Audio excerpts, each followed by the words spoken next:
Bonjour à toutes et à tous. Bienvenue pour cette nouvelle édition consacrée aux actus sociales. Pour ce mois de mars, comme à l'accoutumée, nous aborderons un certain nombre de sujets qui ont fait l'objet de commentaires et de présentations et d'annonces. Il est à notre horloge 15h58.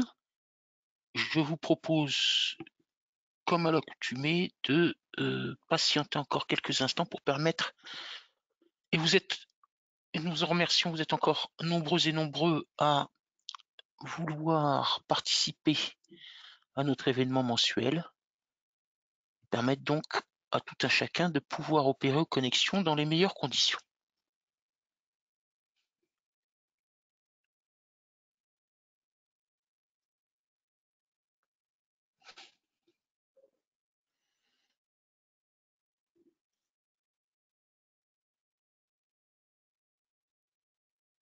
Bienvenue à ceux qui nous rejoignent progressivement.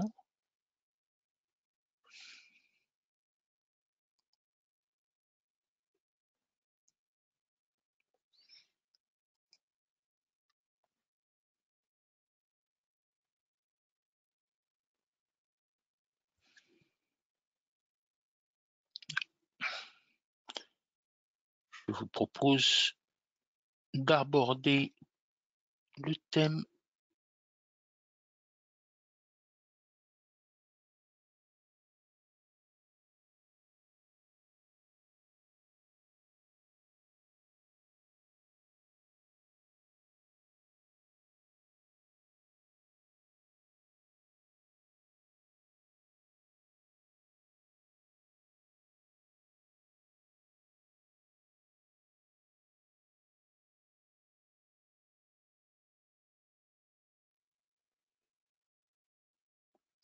« Pourriez-vous nous signaler » Ah, très bien. Visiblement, le son est revenu.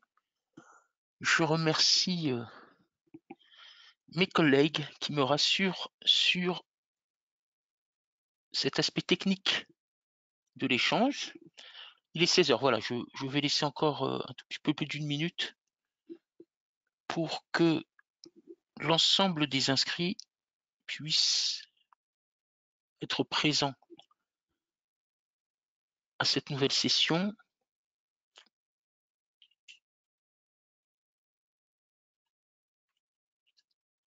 Et nous débuterons nos échanges sous peu.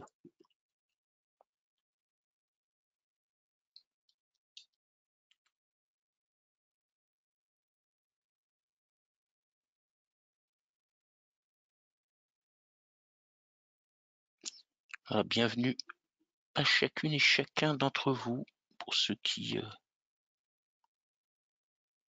nous rejoignent.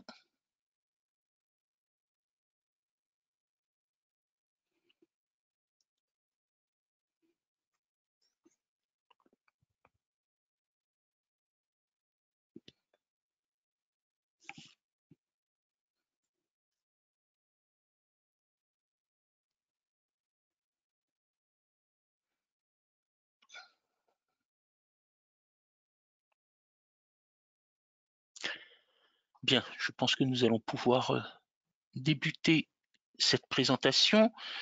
Bonjour à toutes et à tous, bienvenue à nouveau pour cette nouvelle édition des Actus Sociales que propose SD-Works et au cours de laquelle nous aborderons un certain nombre de sujets qui peuvent faire l'actualité, annonces, décisions, projets pour ce mois de mars 2021. Au sommaire, quelques mots sur la prorogation de l'état d'urgence sanitaire qui a été portée à une date à venir, donc qui devait initialement arriver à son terme au 16 février, et puis nous verrons ensemble sa prorogation. Projet BOSS, bulletin officiel de la sécurité sociale. Au moment de la préparation de ce rendez-vous, il s'agissait encore d'un projet. Puis avez-vous pris connaissance sans doute de l'ouverture du site depuis hier? Donc nous dirons ce qu'est ce bulletin officiel de sécurité sociale, quel est son objet, quelle doit être son utilité et de quelle manière cela devrait théoriquement permettre de bénéficier de la doctrine administrative sur bon nombre de règles impactant nos activités paye. Quelques mots sur les aides exceptionnelles au contrat d'apprentissage et de professionnalisation. Le décret d'adaptation des taux d'activité partielle, mesure que nous avions abordée le mois dernier, les décrets ont été publiés. Toujours en attente, comme chaque année, avec quelques semaines de décalage sur les modalités de mise en œuvre et la période concernée, notre fameux barème kilométrique. Les annonces faites au titre du régime fiscal affectant les frais de télétravail, et en l'occurrence dans le cas où vous verseriez des allocations forfaitaires, deux décisions jurisprudentielles qui me paraissaient utiles et pertinentes de vous présenter, et puis les points de réglementation et administratifs sur lesquels nous portons une attention toute particulière et qui devraient faire l'objet de publications dans les prochaines semaines. Bien, la prorogation de l'état d'urgence a fait l'objet effectivement de dispositions législatives. Donc ici effectivement les références que vous aurez à l'envoi du document. Juste pour dire, vous les avez là, c'est une loi du 15 février dernier, publiée au journal officiel du 16. Il s'agissait de reporter le terme de cet état d'urgence, initialement fixé au 16 février et reporté au 1er juin. Cet état d'urgence, que permet-il? Il permet pour les autorités de procéder à l'interdiction ou à la restriction de la circulation de personnes et de véhicules. Il permet également, le cas échéant, de réglementer la sortie du domicile et de prendre la décision de fermeture d'établissements recevant du public. En 2020, ça a été également l'occasion de dire, pendant une certaine durée, au titre de ces périodes d'état d'urgence, où nous en avons connu deux, une au printemps, une autre à l'automne, de fixer un certain nombre de règles dérogatoires dans la gestion des arrêts maladie, et en l'occurrence, bien évidemment, les suspensions de délai de carence et de conditions de versement des IJSS, mais également du maintien employeur pour les dispositions légales qui s'y appliquent.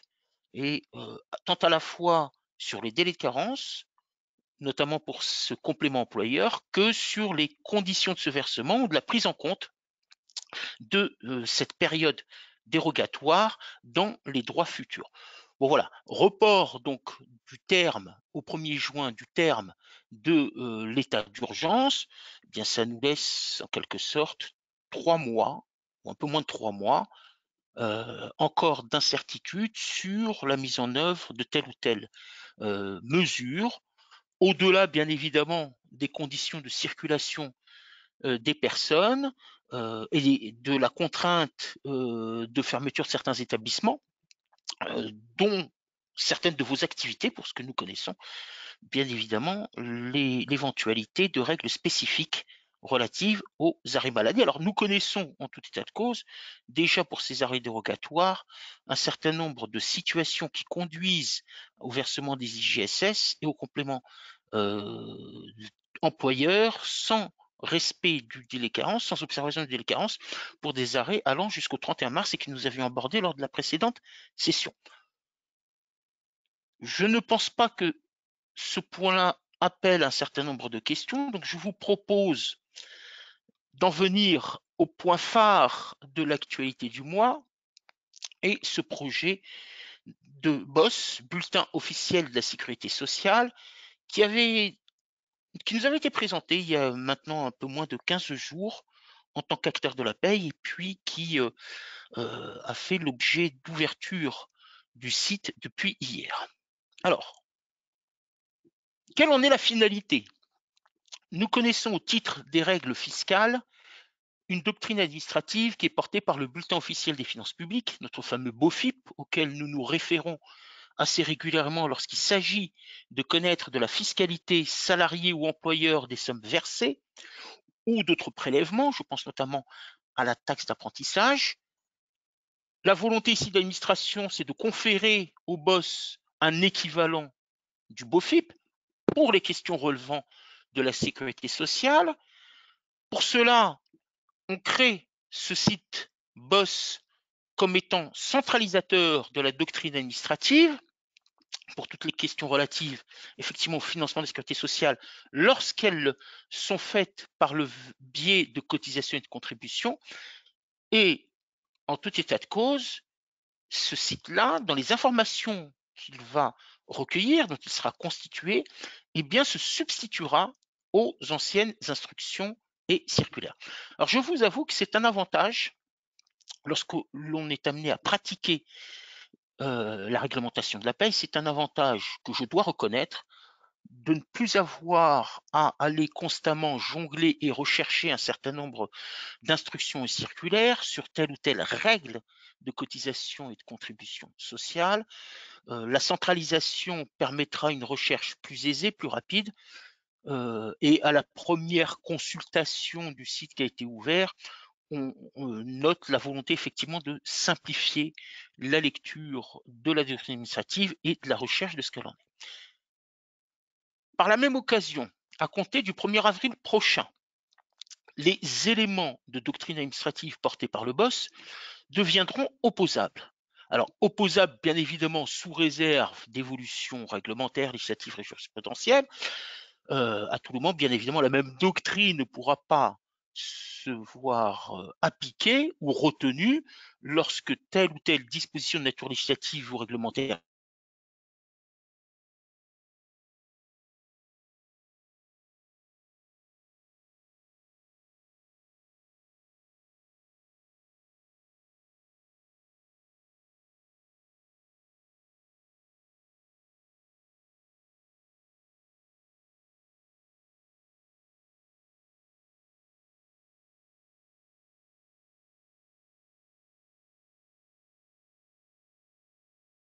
dans la même situation, le son est revenu. Le son est revenu, donc encore toutes nos excuses et nos regrets pour cette coupure de son.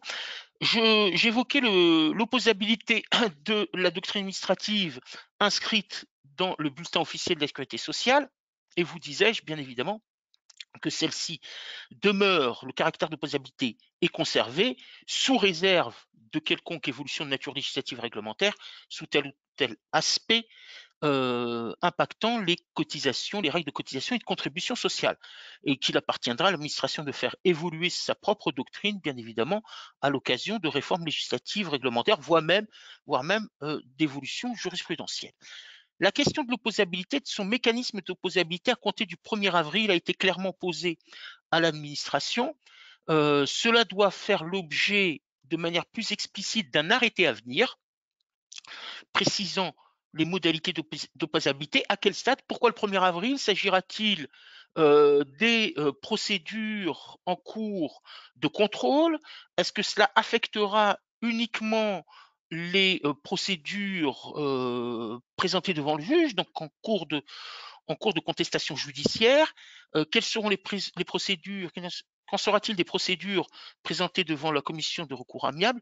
Enfin, l'ensemble de ces aspects-là, en souhaitant que les choses soient les plus simples possibles, seront portés par un arrêté à venir, 1er avril. De quelle manière? S'il le sera à compter du 1er avril? Et pour quelle procédure en cours?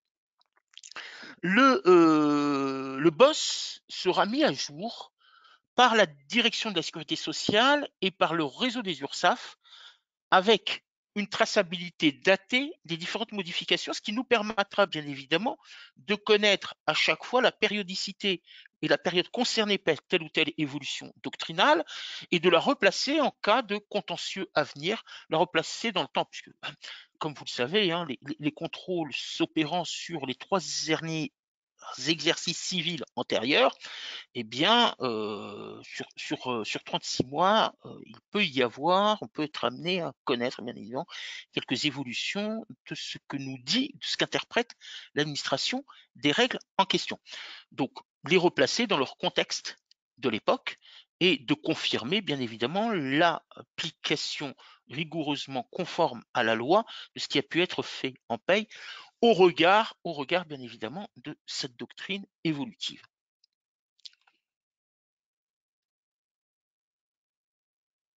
L'administration nous avait informé de la publication d'un premier lot à la mi-mars, à dire vrai, l'ouverture du BOS devait se faire le 15 mars. Bon, quelques jours en avance, pourquoi pas.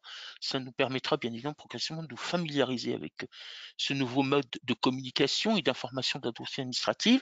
Portera ces questions les plus fréquentes. Donc vous en avez la liste ici. Vous avez vu qu'un certain nombre d'entre elles sont déjà accessibles. Les questions relatives à l'assiette et les règles d'assujettissement, les questions relatives au versement d'avantages en nature, tout ce qui va porter sur les frais professionnels, une thématique importante, qui est celle des conséquences de la rupture du contrat de travail lorsque le motif de la rupture bien donne lieu au versement d'indemnités de rupture. L'un des points essentiels des contrôles et de redressement des URSSAF, notre fameuse RGCP, réduction générale des cotisations patronales, autrement dit réduction Fillon, et puis les exonérations géographiques, c'est-à-dire celles qui portent sur des zones bien particulières. Alors je ne vous en redis pas, hein, vous avez tous peut-être les ZRR, ZRU, BER, BED, ces acronymes assez barbaresques si je puis dire, mais dont vous avez coutume de manipulation si bien évidemment vous en êtes éligible.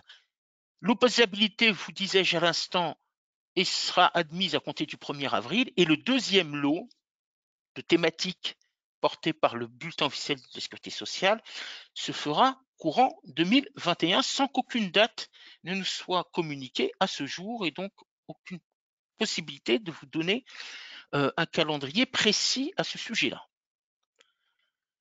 Sur les questions donnant lieu, sur les thématiques donnant lieu à évolution doctrinale, certaines d'entre elles ont trait à l'appréciation du plafond de cotisation et en même temps génèrent un certain nombre de questions qui, bien évidemment, vous sont présentées ici. La première d'entre elles est relative au plafond de cotisation sur les rémunérations versées à un salarié exerçant son activité en convention de forfait jour. Vous savez que ces salariés-là ne peuvent être considérés comme des salariés à temps partiel lorsque la durée inscrite dans la convention est inférieure au maximum légal de 218 ou du volume maximal porté par l'accord relatif à l'organisation du temps de travail ou l'aménagement du temps de travail permettant la conclusion de ces salariés en convention de forfait jour. Alors pourquoi ne sont-ils pas éligibles par la législation sur le temps partiel? Pour la raison suivante assez simple, c'est que celle-ci reconnaît le salarié à temps partiel lorsqu'il exerce une durée de temps de travail inférieure à la durée légale ou inférieure à la durée collective lorsqu'elle-même est inférieure à la durée légale. Or, nous n'avons à ce jour qu'une seule durée légale qui est celle de 35 heures. Les 218 jours ne constituent que des équivalents pour la gestion des salariés en forfait jour et leurs limites de réalisation. En clair, dans la mesure où ces salariés ne peuvent être reconnus comme exerçant à temps partiel, eh bien, la proratisation du plafond ne leur est pas permis. Quel est l'objectif ici de ce changement doctrinal? C'est la possibilité d'appliquer un plafond proraté. L'exemple est le suivant. Un salarié conclut une convention de forfait jour avec son employeur pour une durée de 205 jours par an. Est-il, en application du Code de la sécurité sociale, aujourd'hui éligible à une proratisation du plafond? La réponse est non. Le souhait pour l'administration, c'est d'en admettre la tolérance administrative. En quelque sorte, il n'est pas question aujourd'hui de modifier les dispositions législatives à la proratisation du plafond, et notamment notre fameux L241-8 du Code de la sécurité sociale, mais juste de dire qu'en tout état de cause, si le employeur et le salarié souhaitent réduire le plafond, eh bien, une proratisation est admise avec l'exemple ici du rapport que vous avez, toujours sur la durée maximale, alors légale ou conventionnelle, lorsque l'accord collectif prévoit une durée inférieure. Alors, quelques interrogations. La première, mais en tout état de cause, la question ne se pose plus au regard des premiers éléments de réponse qui nous ont été retournés. Est-ce qu'il y a confirmation du maintien de la réglementation actuelle? La réponse est oui, puisque le BOSS publié et ouvert permet cette proratisation sans qu'il y ait eu à modifier les dispositions législatives du Code de sécurité sociale. En tout état de cause, bien évidemment, la proratisation demeure purement optionnelle. La question est de savoir si ce choix, cette option est entre les mains uniques de l'employeur ou s'agit-il en réalité de recueillir une proratisation d'un commun accord? En clair, en cas de contrôle de la part des URSSAF à partir de l'année prochaine, est-ce qu'elles statueront sur la validité de cette proratisation du seul fait du choix de l'employeur et de son libre arbitre en tant que décisionnaire dans l'organisation de l'entreprise et des choix opérationnels qu'il a lieu d'avoir, ou s'agit-il de recueillir également l'accord du salarié? Dans ce dernier cas, bien évidemment, nous ne pourrions pas imaginer, nous avons demandé confirmation, mais nous ne pourrions pas imaginer qu'il puisse en être qu'autrement qu'une option annuelle. C'est-à-dire qu'en l'occurrence, d'une part, la proratisation ne se fera bien évidemment que dans un rapport de temps de travail et du durée du travail annuel, mais à la fois, est-ce qu'il s'agit de retenir cette option-là que pour une année et l'année à venir, ou y a-t-il un caractère pérenne à l'option retenue? La chose est d'importance parce que bien évidemment, en premier lieu, notamment le recueil de l'accord du salarié, puisque en cas de réduction du plafond, c'est en même temps des droits à venir, notamment au titre de l'assurance vieillesse et des prestations d'assurance vieillesse de base.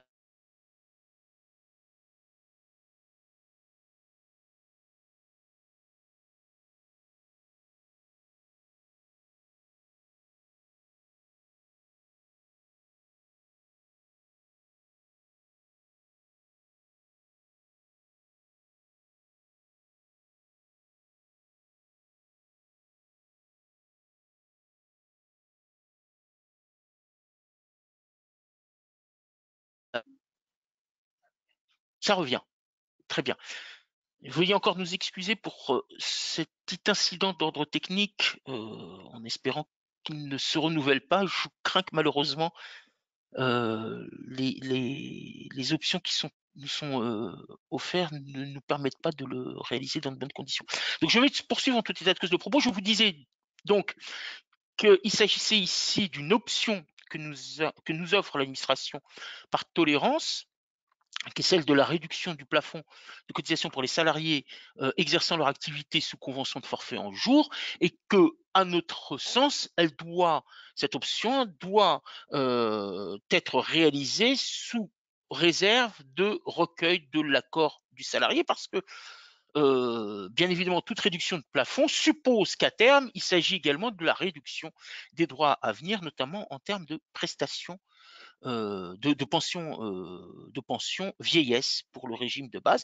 Et puis une incidence, si l'Agirc-Arrco reconnaissent également dans leur doctrine à venir cette option, cette tolérance, c'est un mécanisme de cotisation et donc d'acquisition de points de retraite qui est également impacté. Vous connaissez tous le vocable de réintégration sociale, hein, je passe dessus, hein, c'est ce mécanisme d'exonération plafonnée et contribution patronale à un régime de retraite supplémentaire, de mutuelle et de prévoyance, pour reprendre notre jargon habituel de payeur.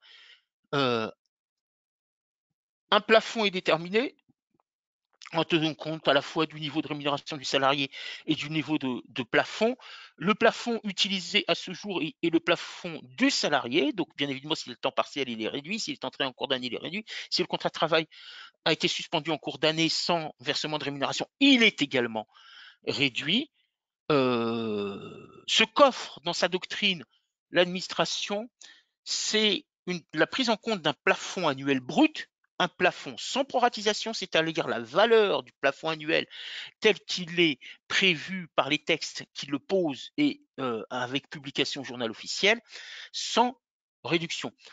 À dire vrai, nous connaissons déjà un principe rigoureusement identique, qui est celui du plafond applicable dans le cas de la réintégration, la mise en œuvre de la réintégration dite fiscale, qui là ne fait l'objet d'aucune proratisation. Donc alignement, alors peut-être une facilité en même temps un point de vigilance. Une facilité, c'est que serait retenue exactement la même valeur de plafond qu'il s'agisse de mettre en œuvre le mécanisme de réintégration sociale ou le mécanisme de réintégration fiscale, ce qui devrait permettre en tous les cas une compréhension plus aisée et de la règle de calcul et à la fois bien évidemment de la valeur excédentaire de ces plafonds. Mais en même temps, cela suppose que le plafond retenu soit totalement déconnecté du plafond qui lui impacte la paye du salarié qui a pu faire l'objet de réductions au cours de l'année, comme je l'indiquais à l'instant. Donc, simplification dans la compréhension du dispositif avec alignement sur la règle fiscale et application d'un plafond annuel brut sans réduction, et en même temps, point de vigilance, ça signifie que le plafond du salarié n'est plus celui qui est intégré à la règle de calcul, et donc dissociation entre d'une part le plafond de réintégration sociale et d'autre part le plafond de calcul des cotisations sociales. Alors, règle optionnelle, là aussi, ne faisant pas l'objet de dispositions d'ordre décrétal ou législatif, enfin, il y a moins de raisons que ce soit législatif, mais au moins d'ordre décrétal, bien évidemment, il s'agira en tout état de cause de règles optionnelles. Il sera certainement plus avantageux, effectivement, pour tout un chacun de prendre en considération un plafond annuel et non plus un plafond proratisé. Quelques éléments relativement à l'activité partielle. Qu'en sera-t-il ou qu'en est-il dans ce changement doctrinal? Aujourd'hui, le plafond est réduit dès lors que l'activité partielle est réalisée en raison de la fermeture de l'établissement, en l'occurrence, et du nombre de jours de fermeture de cet établissement.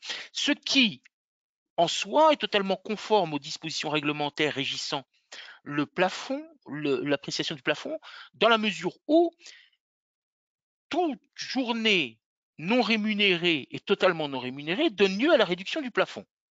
Bref, le salarié qui connaît une mise en activité partielle du fait de la fermeture sur toute la journée de son établissement, eh bien, percevra pour les jours restants du mois une rémunération pouvant donner lieu à réduction du plafond.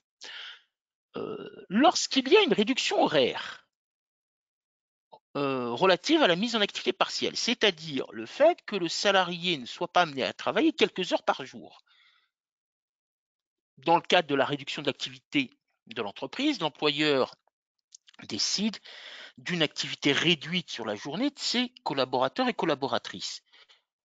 La doctrine aujourd'hui de l'administration est de celle d'une réduction du plafond selon les mêmes modalités que celles relatives à l'appréciation du plafond en cas de contrat à temps partiel.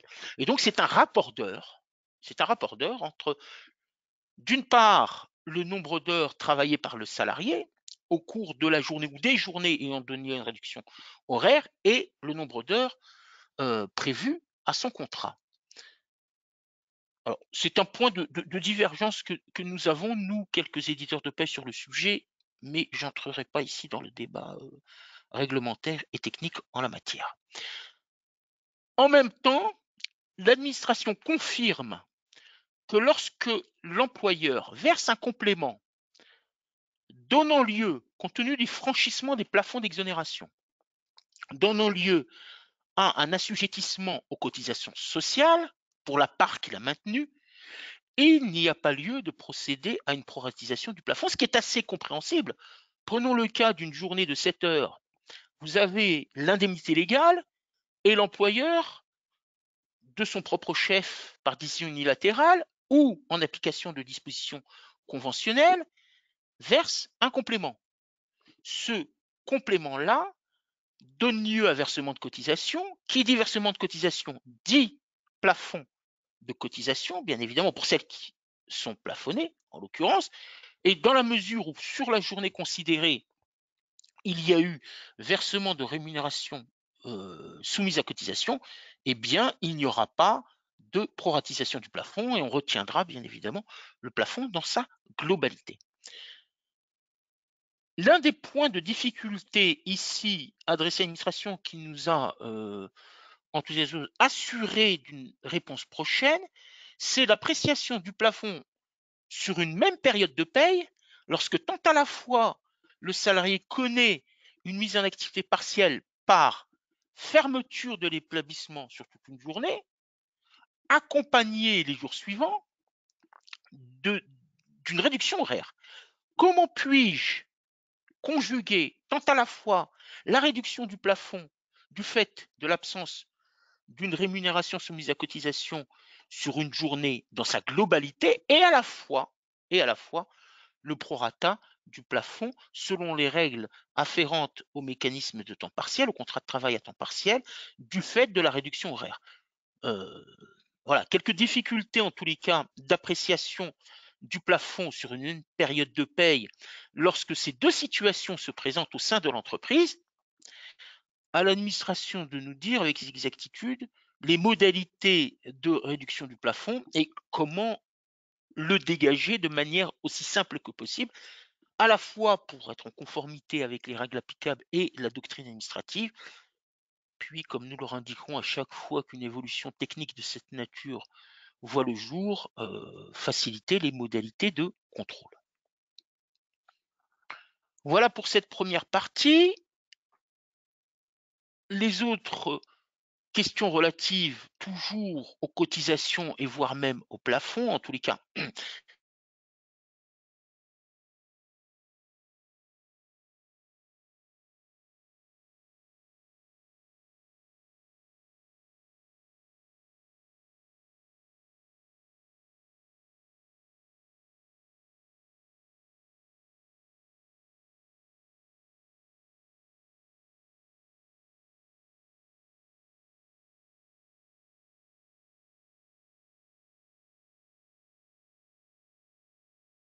je ne le ferai plus d'ici. Hein. C'est revenu. Voilà, nous vous prions encore à nouveau de nous excuser. Voilà, les conditions techniques ne sont visiblement pas optimales. Autre évolution doctrinale, il s'agit de l'appréciation des cotisations et des plafonds de cotisation en cas de versement d'une somme soumise à cotisation sociale au cours d'une période de suspension de contrat. En l'occurrence, pour ce qui est dégagé de la durée administrative portée par la circulaire de décembre 2017, deux situations sont à connaître. D'une part, est-ce que les sommes ont été versées au cours d'une année civile ayant connu des versements de salaire et donc générateurs de cotisations sociales? Si oui, dans ce cas-là, on va rattacher les taux et plafonds applicables à ce versement-là à la dernière paye connue pour l'année civile concernée. Dans le cas inverse, eh bien, l'on générera le plafond du mois de versement. Un exemple assez simple, le contrat de travail du ou de la salariée est suspendu depuis le 1er juillet 2020 et je verse un complément de salaire, une prime quelconque au mois de décembre. Eh bien, les sommes versées au cours du mois de décembre se verront appliquer les taux et plafonds connus de la dernière paye, en l'occurrence celle du mois de juin, puisque la suspension a débuté au 1er juillet. Nous sommes en 2021, je verse à nouveau un complément de salaire de quelque nature que ce soit, générateur bien évidemment de cotisation sociale et d'appréciation d'un plafond. Dans ce cas-là, je vais générer un plafond de valeur mensuelle pour le mois de versement. Le changement de doctrine est le suivant. S'il s'agit pour ce versement au cours d'une période de suspension de contrat d'une correction d'erreur, alors on rattachera les règles de taux et de plafond en vigueur pour la période d'emploi concernée. Donc, je suis en mars 2021, le contrat de travail de la salariée ou du salarié est suspendu depuis le 1er juillet et, à dire vrai, le complément de salaire est constitutif d'une correction d'erreur, appréciation des heures supplémentaires ou de la valeur du montant d'une prime, qui devait être versée aux salariés en avril 2020. Je vais rattacher, bien évidemment, pour le calcul des taux et plafonds, je vais rattacher cette prime ou ce complément de salaire du mois de mars 2021 aux valeurs en vigueur en avril 2020. Alors, pour les deux exemples que je viens de donner, 2020-2021, n'ayant pas connu d'évolution de taux, bien évidemment, les choses sont plus aisées. Si par contre, il s'agit d'éléments de rémunération versés sur une période non mensuelle, prime, intéressement, alors ce qui est inexact dans l'exemple que j'ai donné tout à l'heure, puisque la prime, enfin, sauf si c'est une prime mensuelle, mais dès lors qu'elle a une autre périodicité que mensuelle, alors on retiendra les taux et plafonds du mois de versement. Alors vous voyez bien évidemment l'exercice qu'il y a lieu de réaliser. S'il s'agit d'une correction d'erreur, rattachement à la période d'emploi. S'il s'agit d'un élément non mensuel, bien évidemment, plafond du mois de versement. La question ici, qui est celle plafond du mois de versement, en réalité est sujette à interrogation parce que s'agit-il du plafond mensuel ou annuel? On se souviendra tous d'une décision de la Cour de cassation, maintenant assez ancienne, qui nous conduisait à retenir une valeur annuelle du plafond dès lors que l'employeur était dans l'incapacité de rattacher la somme versée à une période considérée. Voilà, donc nous avons demandé, l'administration a très bien compris notre interrogation sur le sujet, nous avons demandé bien évidemment qu'elle puisse nous dire ce qu'il en est quant à la valorisation très exacte de ce plafond. Vient ensuite la question d'erreur de paye.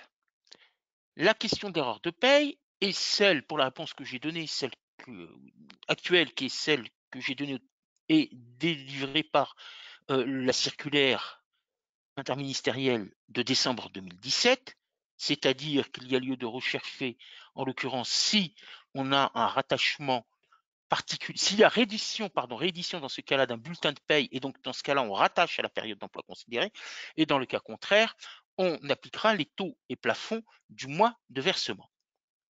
Ce que souhaite l'administration, c'est d'abandonner la notion de rattachement, de reddition, pas du bulletin de paye. Dans tous les cas de figure, qu'il y ait reddition ou non d'un bulletin de paye correcteur, il y a lieu de retenir, en cas de correction d'une erreur de paye, de retenir les taux et plafonds de la période corrigée. Alors, cela pose deux difficultés, parce que s'il n'y a pas de reddition, de contrainte à la reddition d'un bulletin de paye, cela suppose que la correction se fasse sur le bulletin de paye du mois courant, et donc de la période pour laquelle je suis en train de préparer le bulletin de paye et de la produire. Cela suppose, le cas échéant, d'avoir à exercer et à retenir deux législations, à la fois pour le salaire en cours, eh bien, celle en vigueur au moment du versement, et à la fois pour cette correction d'erreur, celle relative à la période faisant l'objet de la correction. Il paraît extrêmement difficile, et pour tout dire, pour un bon nombre d'opérateurs de paye, si ce n'est leur à l'unanimité, de produire un bulletin de paye comportant pour partie la législation des sommes pour lesquelles serait applicable la législation en cours, et des sommes qui ne constituent qu'une correction d'erreur et pour lesquelles les taux et plafonds seraient ceux en vigueur pour la période corrigée. En clair, il est assez probable que cette règle-là conduise en tout et pour tout à la production quasi automatique de ce qu'on appellerait un bulletin de rappel ou un bulletin complémentaire ou un bulletin correcteur. Peu importe le vocabulaire retenu, la qualification qui lui serait attribuée, en tout état de cause, cela oblige à la production d'un bulletin supplémentaire afin de bien distinguer, bien évidemment, ce qui fait l'objet d'une correction d'erreur de ce qui fait l'objet du versement du salaire pour le mois en cours. Tout bulletin comportant les deux mécanismes de paye ne pourrait que rendre beaucoup plus complexe sa lecture et sa compréhension et à la fois par le salarié et bien évidemment par un certain nombre d'acteurs même au sein de l'entreprise.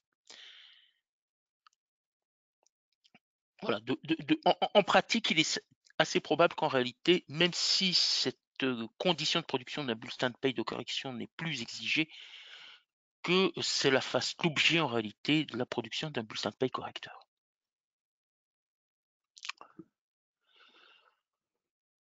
Alors, nous allons aborder tout à l'heure le régime fiscal qu'a annoncé le gouvernement sur les allocations forfaitaires de télétravail. Sur cet aspect-là des choses, la direction de la sécurité sociale a admis une exclusion d'assiette des allocations forfaitaires dans les mêmes conditions que celles énoncées par les réseaux URSSAF il y a maintenant quelques semaines. Et vous les avez à gauche, hein, notamment 10 € par mois pour une journée de travail, pouvant aller donc jusqu'à 50 €. Par contre, les informations complémentaires délivrées par le réseau URSSAF quant à sa doctrine relative à l'exclusion d'assiette lorsqu'il s'agit d'allocations forfaitaires issues d'accords collectifs ou de conventions collectives et fonction en même temps du nombre de jours télétravaillés par le salarié, n'a pas fait l'objet de reprise. Alors, ce que nous avons demandé à la DSS, c'est bien évidemment de s'exprimer sur ce second volet des allocations forfaitaires.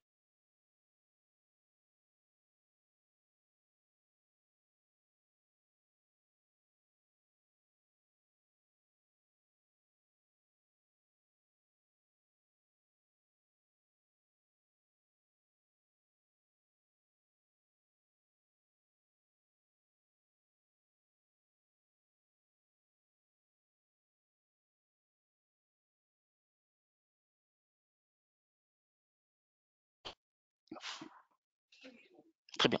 Veuillez encore nous excuser. On m'a alerté immédiatement de la coupure de son, donc vous n'avez rien perdu des commentaires. Oui, ce que nous indiquions, c'est que le boss demeure silencieux sur la gestion des allocations forfaitaires issues d'accords ou de conventions collectives dans les conditions fixées par la dernière information du réseau URSSAF sur la question. Ce que nous avons demandé à la DSS, c'est de confirmer bien évidemment dans le BOSS l'exclusion d'assiette en reprenant les règles énoncées et les conditions d'exclusion, d'éligibilité à l'exclusion énoncées par la dernière note d'information de l'URSSAF sur le sujet.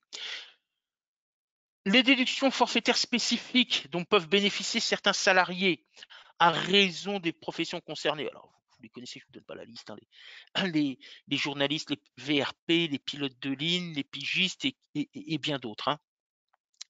Donc, il y a une exclusion, hein, plutôt une réduction de l'assiette en application de cette règle de déduction forfaitaire spécifique, dont les pourcentages sont portés par le Code général des impôts. La nouvelle doctrine administrative, et conformément à ce qu'a pu dégager la jurisprudence, c'est de ne pas permettre la déduction forfaitaire spécifique sur les indemnités de congés payés. Donc, il sera de prime abord sans doute aisé d'appliquer cette déduction forfaitaire spécifique sur les montants constitutifs du salaire de ce salarié et d'exclure de cette règle de DFS les indemnités de congés payés. Par contre, la question est la suivante. Comment traiter des indemnités de congés payés déjà intégrées dans le salaire de base, ce qui est admis notamment pour les VRP multicartes, de faire en sorte de considérer que la commission qui leur est versée comprend l'indemnité de congés payés. L'administration de nous répondre. Et en même temps, ce que demande l'administration, c'est que cette règle des DFS, de la déduction forfaitaire spécifique, fasse l'objet en réalité d'un consentement annuel du salarié et de l'employeur. jusqu'à présent, ce consentement du salarié pouvait avoir un caractère pérenne, ce qui autorisait certains employeurs à l'inscrire dans le contrat de travail au moment du recrutement et de l'embauche du salarié concerné. Dorénavant, il y aura une exigence d'ordre administratif qui est celle du recueil du consentement du salarié en la matière, un recueil annuel. Donc il convient bien évidemment d'envisager ce consentement annuel de manière anticipée et donc de le prévoir dans un calendrier d'exécution des tâches RH bien avant la fin de l'année et bien avant le 31 décembre. Sur les modifications envisagées, et je parle bien ici de modifications envisagées et non pas de changement doctrinal, il est prévu pour la rupture du contrat de travail de retenir pour les indemnités, et notamment les indemnités complémentaires, eh bien, les taux assiettes et plafonds, lorsque ces indemnités-là font l'objet de prélèvements sur la période de versement comme les salariés présents dans l'entreprise. En clair, le contrat de travail de mon salarié est intervenu le 1er juillet 2020, un complément d'indemnité est versé en 2021. En l'état actuel de la doctrine administrative, c'est de considérer qu'il y a lieu, comme tout complément de montant soumis à cotisation, de rattacher aux taux et plafonds de la dernière période d'emploi, et en l'occurrence des taux et plafonds en vigueur au moment de la rupture du contrat de travail. Dorénavant, c'est bien évidemment en réalité d'appliquer les taux et plafonds en vigueur au moment du versement de ce complément. On n'exclut pas, on continuera à admettre bien évidemment que l'on puisse réaliser un rattachement tel qu'il est fait aujourd'hui. Alors, s'il s'agit de valeurs de plafond en vigueur au moment du versement, encore une fois, la question qui se pose est celle de connaître avec exactitude la valeur du plafond. Est-ce une valeur mensuelle ou s'agit-il d'une valeur annuelle? Puisqu'il s'agit d'indemnité de rupture et qui ne peut y être rattaché à une période d'exécution du contrat de travail. On n'a pas de durée de travail portant l'indemnité, puisqu'il s'agit bien évidemment de sommes totalement indépendantes de la durée de travail du salarié dans leur mode de versement. Non pas dans leur calcul, puisque bien évidemment, l'assiette de l'indemnité est, elle, également fonction des conditions de travail du salarié et de la nature des sommes qui ont été versées au cours des 12 ou 3 derniers mois. Et puis là, une surprise, parmi les modifications envisagées, qui est celle d'un retour en arrière. Vous savez que depuis maintenant 3 ans, nous connaissons un plafond qui est déterminé en calendaire, c'est-à-dire que l'on ira rechercher le nombre de jours entiers non travaillés par le salarié et n'ont pas fait l'objet d'indemnisation même partielle pour procéder à la proratisation du plafond. L'administration envisage de revenir aux dispositions que nous connaissions antérieurement, qui est celle de la règle dite du 30e. Alors, pourquoi pas? Certains considèrent que, l'ayant utilisé pendant de nombreuses années, le schéma opératoire est beaucoup plus simple. Ce qui nous interpelle ici, ce sont les motivations de ce changement.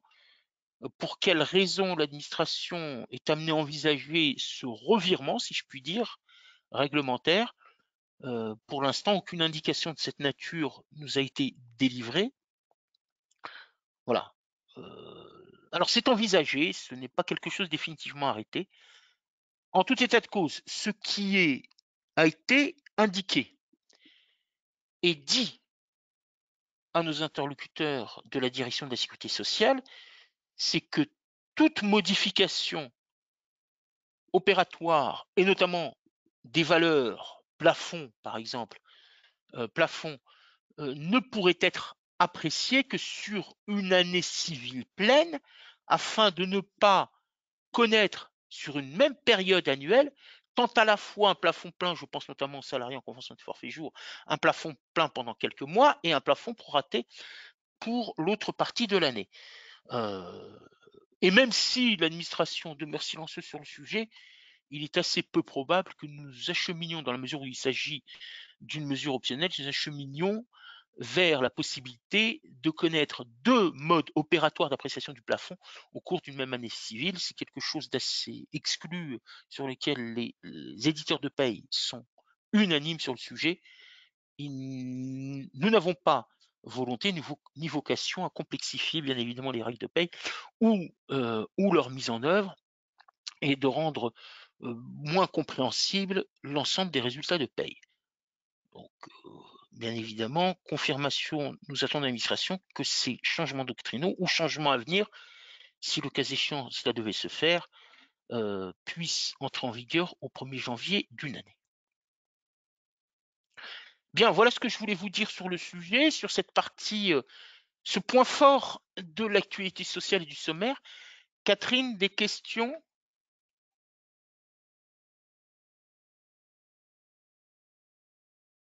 Alors oui, Abdel, il y a une question. Est-ce que cela influencera toutes les cotisations sociales?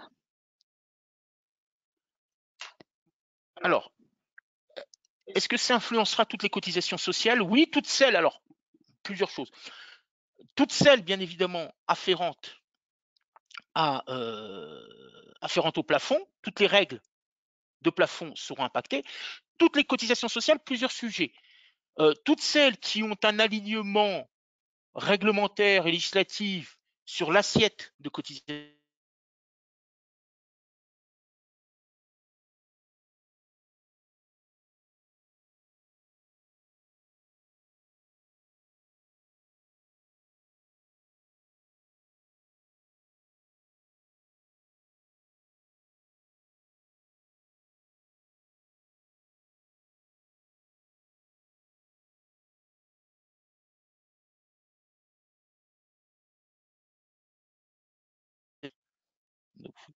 voilà, bien, excusez-nous encore pour ce petit intermède. J'ai suspendu le commentaire janvier. Oui, bien évidemment, tout ce qui concerne le plafond, les choses seront dites. Pour toutes les règles qui sont alignées, nous avons juste une interrogation parce que les choses sont beaucoup plus compliquées s'agissant des règles relatives aux cotisations de retraite complémentaire à GIRC-ARCO. Nous avons vraiment insisté auprès de la direction de la sécurité sociale pour qu'elle puisse recueillir de manière assez rapide et prompte, bien évidemment, la décision des instances du GIE Agir Carco et de sa direction juridique pour nous assurer d'un alignement parfait des règles de cotisation et de plafond, et en l'occurrence, bien évidemment, tant à la fois, alors quand il s'agit tant à la fois, bien évidemment, de l'application des règles antérieures lorsqu'il y a rattachement à la période concernée en cas de correction, que des règles afférentes à la simple proratisation du plafond. Et je pense bien évidemment, encore une fois, aux salariés exerçant son activité sous convention de forfait jour, puisque vous comprendrez aisément qu'en cas de proratisation du plafond, non seulement les pensions vieillesse de base versées par la CNAV au titre du régime général de sécurité sociale seront impactées, mais également l'acquisition d'un certain nombre de points. Donc, à ce jour, oui, pour les règles ayant donné un alignement légal, je dis bien légal, inscrit dans la loi, et puis en interrogation pour la GERCARCO qui conserve le mécanisme. Cela étant, quand on verra en tout dernier lieu les informations sur lesquelles nous sommes en attente, et notamment le recouvrement à partir de l'année prochaine des cotisations de retraite complémentaires par les URSSAF, on peut imaginer assez aisément que l'on aura un alignement parfait de telle sorte que les contrôleurs URSSAF, pour les périodes d'emploi et cotisation dues à ce titre-là à compter du janvier 2022, ne constituent pas des points d'obstacle, de difficulté de contrôle à partir de 2023 pour l'année qui l'aura précédée, 2022. Bien, quelques mots sur l'aide à l'embauche de contrats d'apprentissage et de professionnalisation. Et un dispositif que nous avions déjà connu, présenté par le passé. Un décret du 26 février est venu compléter le dispositif en permettant le versement de cette aide à l'embauche pour les contrats conclus entre le 1er mars 2021 et le 31 mars de la même année, donc 2021, au cours de ce mois que nous connaissons. Les montants sont rigoureusement identiques pour les mêmes tranches d'âge, 5 000 euros pour un jeune de moins de 18 ans ou 8 000 euros pour un jeune d'au moins 18 ans, et avec une appréciation du montant au premier jour du mois suivant l'anniversaire du salarié. Parfait, très bien. Les choses n'ont pas changé. Là où les choses ont changé, c'est bien évidemment cette nouvelle période de conclusion, puisque la précédente s'est achevée au 28 février dernier. Cette nouvelle période de conclusion de contrat, donc courant mars de cette année. Et puis, eh bien, qu'il s'agisse d'apprentissage ou de professionnalisation, un niveau d'études et de formation qui est requis. Pour les entreprises de moins de 250 salariés, l'apprenti devra suivre une formation avec un diplôme, une certification équivalente à Bac+2 jusqu'à Bac+5. Pour les entreprises d'au moins 250 salariés, c'est-à-dire 250 salariés plus, cette formation-là doit être diplômante ou certifiante à un niveau équivalent à Bac+5. Donc, la professionnalisation de l'aide pour un contrat de professionnalisation pour les entreprises de moins de 250 salariés n'est pas ouvert. Par contre, elle est élargie en matière de formation suivie pour les entreprises comptant au moins 250 salariés, puisque l'aide pourra être servie là pour des formations au moins équivalentes à Bac+5, effectivement, certificat également de qualification professionnelle ou les contrats expérimentaux que l'on connaît dans certains secteurs d'activité. Le versement de l'aide n'a pas fait l'objet de mesures nouvelles de manière très particulière. L'aide est versée toujours mensuellement après le paiement de la rémunération et transmission du bulletin de paye à l'Agence des services et de paiement. L'aide vaut pour la première année, c'est-à-dire les 12 premiers mois. L'absence de transmission du bulletin de paye conduit à la suspension de l'aide. Et ce qui est par contre ajouté, c'est que en cas d'absence de versement de la rémunération, il n'y aura pas de versement de l'aide. Là, on vise très spécifiquement d'ailleurs, le cas échéant, les situations de mise en activité partielle du salarié. Voilà. Puisque bien évidemment, la mise en activité partielle du salarié suppose et induit de manière automatique le versement d'une indemnité qui elle-même fait l'objet d'un remboursement par l'État que l'on appelle allocation d'activité partielle, même si, on va le voir également tout à l'heure, même si bien évidemment cette allocation va diminuer dans le temps. Donc, le seul point qui a été ajouté ici au titre du versement de l'aide, c'est l'absence de versement de cette aide en cas de non-versement de la rémunération. Alors, j'évoquais à l'instant l'adaptation des taux d'activité partielle. Ce que nous avions présenté, excusez-moi, lors de notre précédent rendez-vous a été confirmé par les dispositions décrétales que nous attendions. Elles ont fait l'objet des décrets que vous avez sous les yeux en date du 26 février et publiés au journal officiel du 27. Pour rappel, juste pour rappel de manière très rapide, parce que vous avez le tableau synoptique qui vous a été adressé au terme de la précédente session. Pour le régime général, on confirme la réduction du taux d'activité partielle au 1er avril 2021. Et puis, une réduction à compter de cette date-là du montant de l'indemnité qui devrait passer d'un taux de 70% à 60%, et puis une réduction drastique de l'allocation, quasiment divisé par 2, puisque le taux applicable pour les périodes de mise en activité partielle à compter du 1er avril prochain, eh bien, passeront de 60% à 36% de l'assiette. Maintien, comme je vous l'indiquais également, des taux dérogatoires jusqu'au 30 juin 2021. Pour la garde d'enfants et personnes vulnérables, avec ce rapport de 70% pour l'indemnité et 60% pour l'allocation.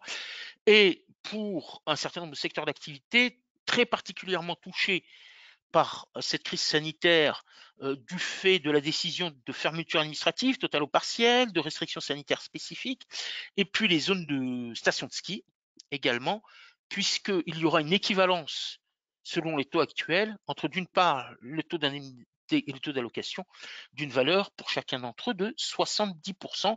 Tout cela jusqu'au 30 juin 2021. Pour rappel, et pour redire ce qui avait été déjà souligné le mois dernier, tout cela doit faire l'objet, bien évidemment, de réductions généralisées et au même taux de rapport indemnité 60%, allocation 36% à côté du 1er juin prochain. En tous les cas, ce sont les projections que nous connaissons, les règles que nous connaissons. Rien ne s'opposera, si le gouvernement l'estime utile, de proroger certains niveaux au-delà du 1er juillet. Et nous serons bien évidemment attentifs aux annonces à venir et publications à venir. Quelques mots sur le barème kilométrique. Alors, vous disais-je, c'est bien évidemment encore une publication assez tardive. Je ne vous donne pas les éléments techniques puisqu'il s'agit du même niveau que ce que nous avons connu l'année dernière. Il n'y a pas eu d'évolution sur les grilles et donc le rapport entre la puissance du moteur et les distances parcourues. Pour rappel, le barème kilométrique et les montants qui sont versés en application de ce barème le sont lorsque le salarié utilise son véhicule personnel à des fins professionnelles. Et donc, c'est une prise en charge par l'employeur de l'usure du véhicule. Les indemnités kilométriques sont-elles réputées comme ayant été utilisées conformément à leur objet? Et donc, en vue, bien évidemment, de cette prise en charge de frais professionnels par le salarié, et on exclura de l'assiette de cotisation, bien évidemment, tous les montants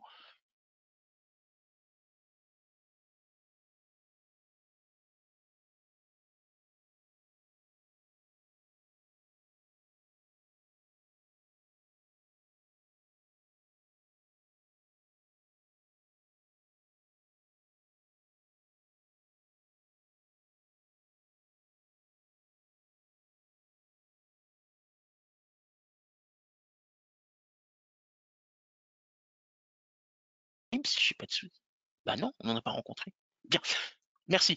Merci Catherine pour ce signalement relatif à la suspension du son. Donc, vous disais-je, bien évidemment, que dès lors que les sommes sont versées pour une valeur inférieure au plafond résultant de l'application de ce barème kilométrique, il s'agit bien évidemment d'une exclusion d'assiette totalement fondée. Par contre, s'il devait y avoir des sommes excédant ce plafond-là, eh bien, l'excédent sera admis sous justificatif, bien évidemment, du salarié. La déclaration des indemnités exonérées est faite en DSN dans la rubrique que vous avez ici sous les yeux, S21G 0054 001 008. Voilà, je pense que maintenant, vous avez bien évidemment ces éléments. Alors, il s'agit du barème 2021. Donc, si vous avez patienté avant le remboursement et le versement de ces indemnités kilométriques au bénéfice de votre salarié, vous pouvez maintenant le faire de manière plus assurée quant à leur valorisation. Le cas échéant, vous avez pris quelques précautions en étant en deçà du barème de l'année dernière, procédez au versement du complément, les valeurs diffusées étant celles applicables pour toute somme versée au cours de l'année 2021. Alors, le gouvernement et en l'occurrence le ministre de l'économie s'est exprimé sur la prise en charge par l'employeur des frais de télétravail générés par le télétravail et du fait supporté initialement par le salarié. Bercy admet le versement d'allocations forfaitaires. Les valeurs de ces allocations sont les suivantes: 2,50 € par jour, le plafond mensuel est de 50 € et le plafond annuel est de 550 €, c'est-à-dire 11 mois. Voilà, 11 mois pour une activité pleine chaque mois, le 12e mois étant considéré comme ne pouvant donner lieu au versement de ces allocations du fait du congé du salarié. La proportion n'est peut-être pas très juste, mais peu importe, en tous les cas, la règle est simple à retenir. Bercy délivre cette information-là pour l'année fiscale 2020. Alors, première observation, qu'en sera-t-il pour 2021? Aujourd'hui, nous sommes donc dans l'incertitude la plus totale quant au régime fiscal applicable aux allocations forfaitaires que vous avez versées éventuellement depuis le 1er janvier. On est un peu plus sûr de ce qui est, où les choses sont plus claires. C'est pas sûr, au moins les choses sont un peu plus claires s'agissant du régime social, mais les choses ne le sont pas pour le régime fiscal. Ça, c'est la première chose. Dans la mesure où il s'agit des sommes versées en 2020 et donc de leur assujettissement à l'impôt sur le revenu, eh bien, l'information transmise par l'employeur et portée sur la DSN n'est plus permise. Il n'y a plus de possibilité de corriger l'éventuelle DSN relative à l'année 2020. La seule option qui reste à la disposition du salarié, c'est de venir corriger lui-même les montants pré-remplis de sa déclaration de revenus auxquels nous serons tous soumis dans quelques semaines, et de justifier par la suite, en cas de contrôle de l'administration fiscale, de justifier de cette régularisation par le fait que les sommes qui ont été déduites correspondent aux allocations forfaitaires versées par l'employeur au titre de l'exercice de mon activité en télétravail, au titre de l'année 2020. Mais il n'y a plus de possibilité, contrairement à ce qu'a pu imaginer Bercy, il n'y a plus de possibilité de correction de la DSN et donc, bien évidemment, des sommes qui seront inscrites sur la déclaration de pré-remplie, déclaration de revenus pré-remplie. Voilà, nous serons extrêmement vigilants. Nous regardons effectivement de quelle manière les choses peuvent être accompagnées pour les clients et bien évidemment délivrer une information la plus exacte possible sur les sommes éligibles à cette exonération fiscale, cette fusion d'assiette de l'impôt sur le revenu, du fait de leur caractère forfaitaire et versé au titre des frais de télétravail pour compenser les frais de télétravail engagés par le salarié pour cette condition d'activité très spécifique. Pardon. Des questions, Catherine, sur cette partie-là? Très bien. Bien, je vous propose d'en venir à deux décisions de la Cour de cassation qui me paraissaient utiles de présenter, de mettre en exergue. La première concerne la validité d'une convention de forfait, et notamment de forfait en heures, dès lors que l'employeur a bien versé un salaire avec le minimum conventionnel et compose également des majorations pour heures supplémentaires, et qu'une mention très particulière afférente à ce forfait a été inscrite sur le bulletin. En l'occurrence, sur le bulletin de travail, sur le bulletin de paye, cette mensualisation de 169 heures avait été inscrite. Alors 169 heures, vous voyez à quoi ça correspond, 151,67 plus nos 4 heures supplémentaires hebdomadaires mensualisées à hauteur de 17h33.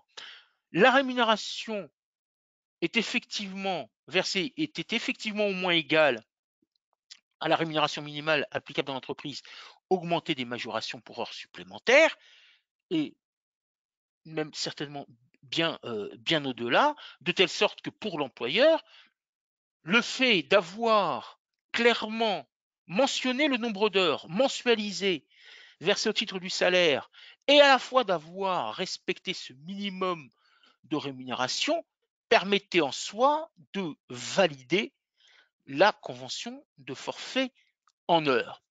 Alors, est-ce que cela le dispense de la conclusion de la convention telle que l'exige le Code du travail? Pour la Cour de cassation, la réponse est non. La convention de forfait en heures doit impérativement faire l'objet d'un formalisme et d'un écrit. Ce qui suppose que les simples mentions et conditions relatives à la rémunération minimale majorée des heures supplémentaires sur le bulletin de paye ne suffit pas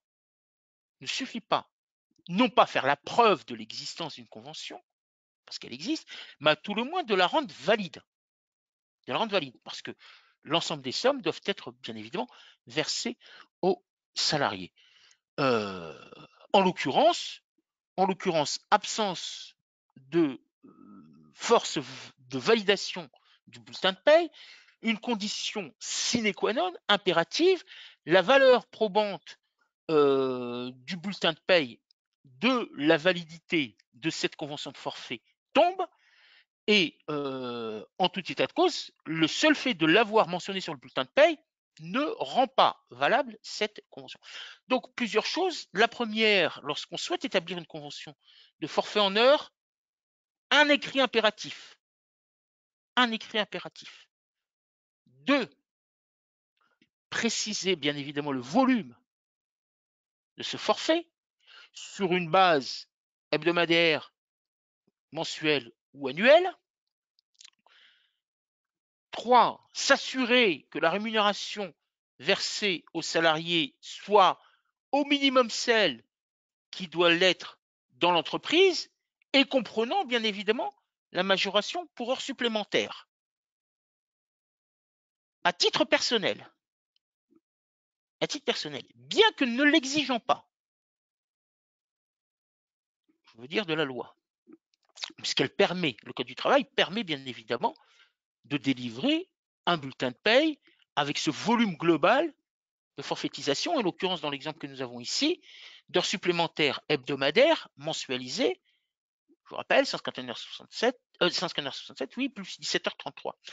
Je vous invite très fortement, moi je ne cesse de militer en ce sens depuis la loi TEPA de 2007, je vous invite fortement, très fortement, à dire vrai, à la fois dans le contrat de travail et à la fois, bien évidemment, sur le bulletin de paye, à distinguer le salaire de base.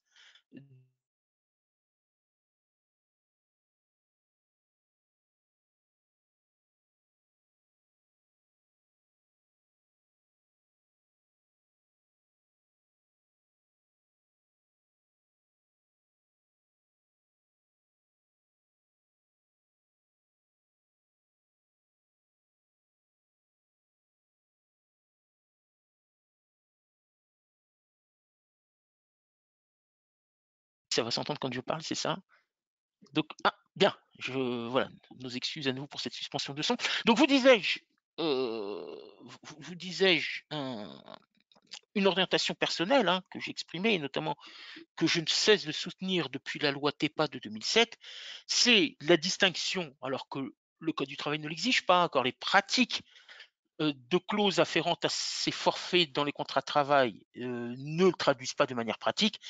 C'est vraiment de distinguer autant que possible, d'une part, le salaire de base, bien évidemment, correspondant au temps plein et mensualisé à 151,67, et les heures supplémentaires. Parce que il est extrêmement important, à chaque fois que la législation évolue sur les heures supplémentaires, de pouvoir avec exactitude les distinguer sur le bulletin, tant à la fois pour leur nombre que pour, bien évidemment, les exonérations, leur montant, et donc les valeurs exonérées socialement ou fiscalement. Les choses sont d'une importance capitale. Les choses sont d'une importance capitale. Bien connaître à chaque fois avec exactitude, bien évidemment, le nombre d'heures supplémentaires et leur valeur.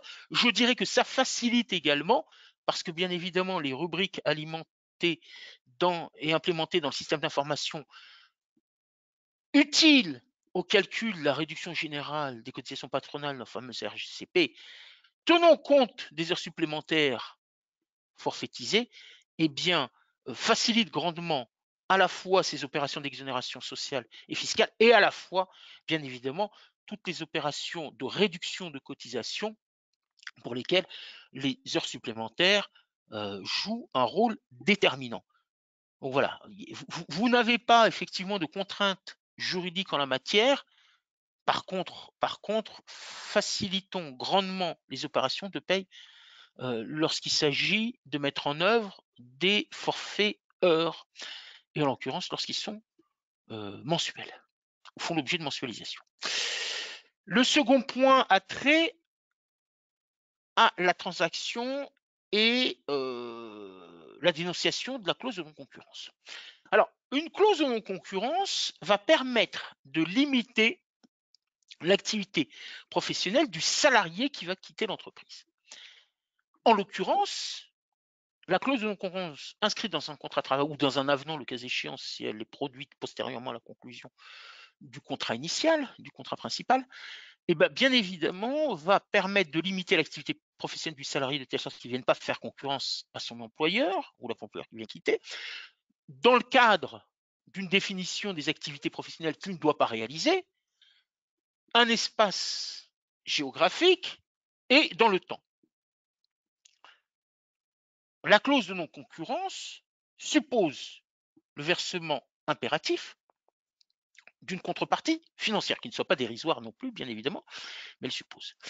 La mise en œuvre de cette clause est effective et elle entre en vigueur qu'après le départ du salarié, puisque pendant le contrat de travail, il a quand même une obligation d'exécution du contrat de manière loyale et voilà, il n'y a pas de nécessité de reconnaissance d'une clause de non-concurrence pour cette période-là.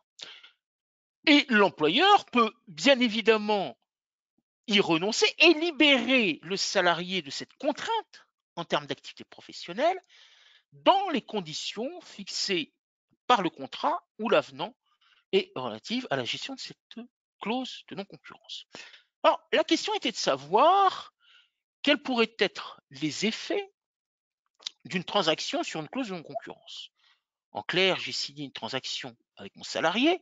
L'objet de la transaction, pour rappel, il ne s'agit pas d'un mode de rupture du contrat de travail, mais d'un mode de gestion d'un différend déjà existant ou à venir. Et donc, il s'agit de mettre un terme à ce différend présent ou le prévenir et donc éviter que l'on arrive à un contentieux entre chacune des parties, employeur et salarié. Quand est-ce que la transaction est usitée? Eh bien, notamment lorsqu'il s'agit de régler les contestations émises par un salarié lorsqu'elles portent sur l'exécution et ou la rupture du contrat de travail. D'ailleurs, de manière assez intéressante, j'ai même connu une transaction au bénéfice de deux salariés remplissant un mandat syndical parce qu'elles avaient démontré qu'elles avaient subi un certain nombre de préjudices dans la politique de formation de l'employeur, qu'ils avaient écarté, bien évidemment, de son obligation de former et donc d'adaptation au métier et l'évolution des métiers. Et cette transaction a été conclue durant l'exécution du contrat. Normalement, bien évidemment, la transaction va porter les éléments du litige et dire s'il s'agit de régler des questions relatives à l'exercice d'un mandat représentatif ou élu, en l'occurrence ici, représentatif syndical ou élu pour les membres du CSE, par exemple, et puis toute autre nature, soit sur la rémunération du salarié ou de droit repos. Le fait est, c'est que la rédaction de la transaction a été faite en des termes généraux. Et donc, le caractère général, les dispositions de la transaction, affectent, pour la Cour de cassation, dans cette décision du 7 février 2021, affecte la clause de non-concurrence s'il y a reconnaissance de concession à titre transactionnel, qu'il y a des montants et des éléments de nature forfaitaire, et que bien évidemment, la transaction est définitive, et que chacune des parties se déclare être totalement libérée des droits respectifs, totalement remplie des droits respectifs, ainsi qu'une renonciation de toute nouvelle action à venir. Et donc, la formulation a ici son importance. On se souvient tous des formulations relatives notamment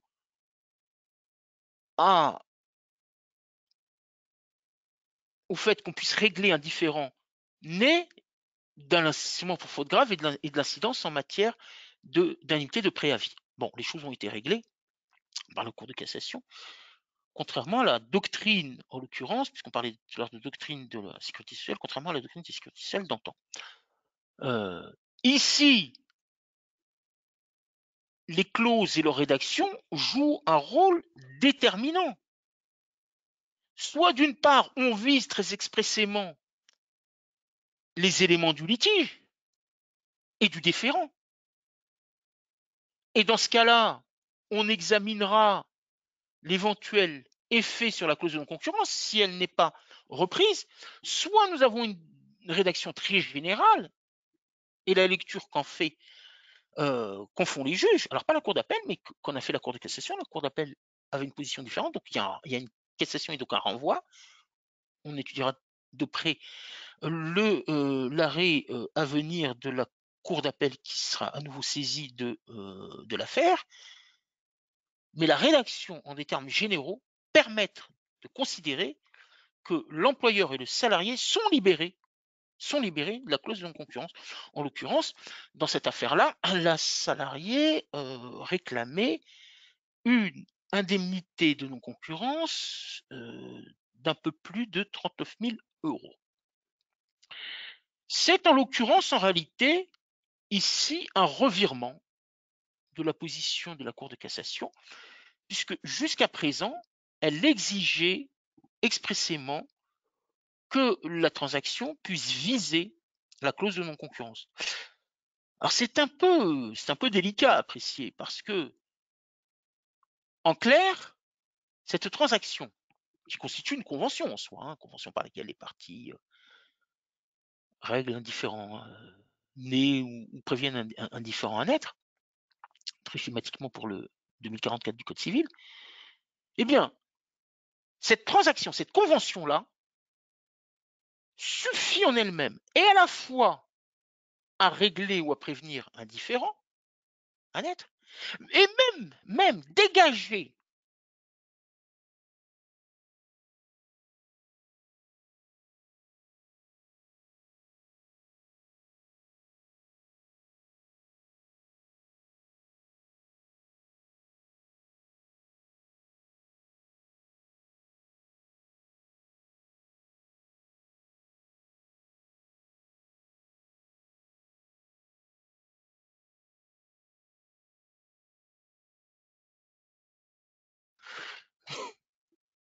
Parfait, merci. Oui, merci pour le retour, Catherine. Vous disais-je qu'effectivement, nous sommes en présence ici d'une décision qui non seulement, bien évidemment, a trait à la validité d'une transaction rédigée en des termes généraux, mais qui nous dit la chose suivante. Non seulement elle met un terme ou prévient un litige, ou elle met un terme à un litige déjà existant, ce qui est l'objet même de la transaction, mais en même temps, elle produit un effet libérateur à destination de l'employeur et du salarié quant à l'exécution d'une clause contractuelle qui, elle, n'a peut-être jamais fait l'objet de débats ou de discussions préalables de la part de chacune des parties. Ce qui introduit d'ailleurs un nouveau mode, une nouvelle cause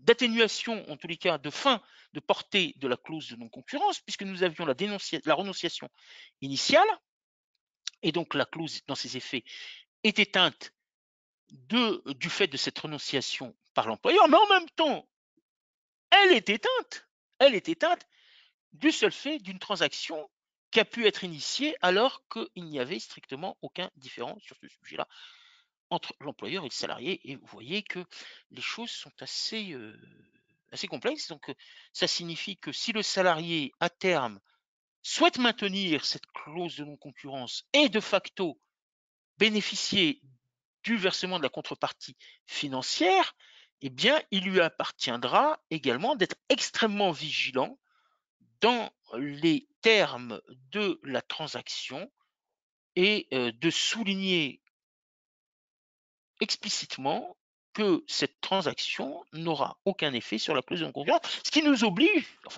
oblige en tout état de cause les rédacteurs et les négociateurs de cette transaction à extraire la clause de non-concurrence des effets. Donc, il ne s'agit plus de dire la clause de concurrence a sa vie propre, il s'agit de dire que les termes généraux englobent la clause en concurrence et il convient expressément de l'en extraire par chacune lors des négociations par les parties. Voilà, des questions, Catherine, sur ces deux décisions? Alors, sur la première, il y avait une question concernant les forfaits et la mention sur le bulletin de paye. Est-ce que cela concerne le nombre d'heures payées et ou le nombre d'heures travaillées? Par exemple, 8h67 travaillées est compensé par l'attribution de RTT. Ah, s'il y a compensation de RTT, s'il y a compensation de RTT, bien évidemment, en l'occurrence, ici, nous ne sommes plus dans une convention de forfait. La convention de forfait suppose notamment l'intégration et la prise en compte d'heures supplémentaires. Voilà. Alors que la situation que vous décrivez, c'est une durée de travail, c'est un mode d'organisation du temps de travail, c'est-à-dire la réalisation d'un temps de travail supérieur à la durée légale, compensé par l'attribution de RTT. Alors, dans l'exemple que vous donnez, c'est 8h67 par jour. Normalement, les temps de réduction du temps de travail, dit RTT, viennent en compensation de temps réalisé au-delà de la durée légale, et non pas d'une durée supérieure à une limite journalière. Donc, l'appréciation doit se faire en fin de semaine et connaître avec exactitude l'attribution des RTT sous cette condition-là. Mais ici, dans l'affaire qu'a eu à connaître la Cour de cassation, il s'agissait bien, en l'occurrence, très précisément, d'un forfait comprenant, en tout état de cause, des heures supplémentaires, ce qui est d'une durée et d'une forme d'exécution du contrat qui est totalement différente de celle qui conduit à l'attribution de RTT.